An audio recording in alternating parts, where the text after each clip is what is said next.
আগে নামাজ, এরপরে কুরবানি। নামাজ আছে যাদের, কুরবানি আছে। আচ্ছা, আমার প্রশংসা করছে, নামাজ নাই, খুশি, কুরবানি নাই। কিছু যে ব্যক্তি নামাজ পড়ে না, কুরবানি তার জন্য সফলতা বয়ে আনবে না। নামাজ নাই, কুরবানি হবে না তার। নামাজ ছাড়া কুরবানি হবে না। ইন্না আতাইনাকাল কাউসার ফাসাল্লি লিরাব্বিকা ওয়ানহার। নামাজ আগে, কুরবানি পরে। আর আমাদের সমাজে এমন মানুষ আছে নামাজ পড়ে না, কিন্তু লক্ষ লক্ষ টাকা দামের কুরবানি ছাড়ে না।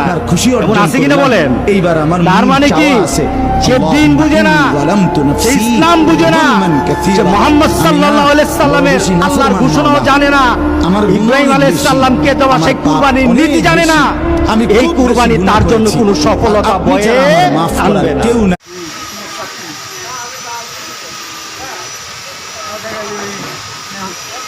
টাকা